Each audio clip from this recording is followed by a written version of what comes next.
first, we begin with breaking news from Clinton Township. That's where police took down a man armed with a gun following an overnight search. 7 Action News reporter Matthew Smith is live outside the Clinton Township Police Department. So Matt, how did this all unfold?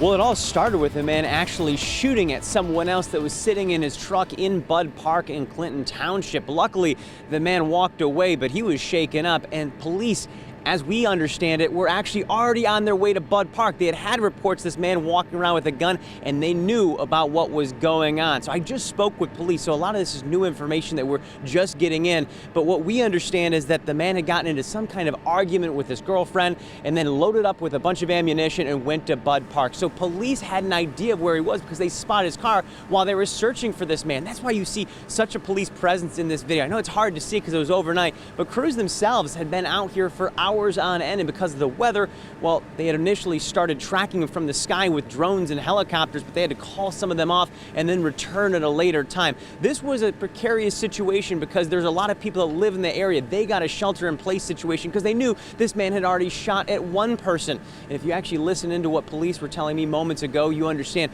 why they had to proceed with so much caution, so many police, to make sure this thing was going to stay safe.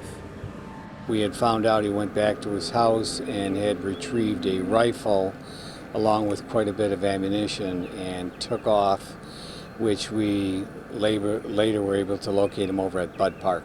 When you say a lot of ammunition, how much are we talking here? Well, enough that would carry somebody for a while, more than the normal person would think. That's why Clinton Township Police and Michigan State Police were both working in tandem on this. Clinton Township Police taking the lead.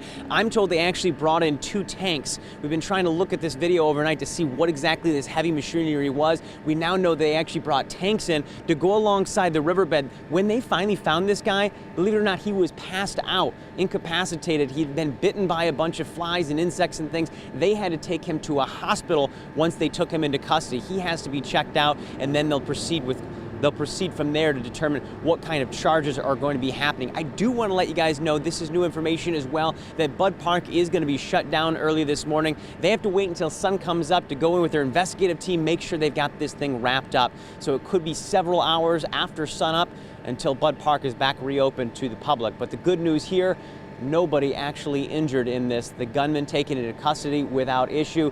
This could have been a whole lot worse, knowing how he was armed and his willingness to shoot another person. For that, a lot of police are thankful. We are live in Clinton Township. Matthew Smith, 7 Action News.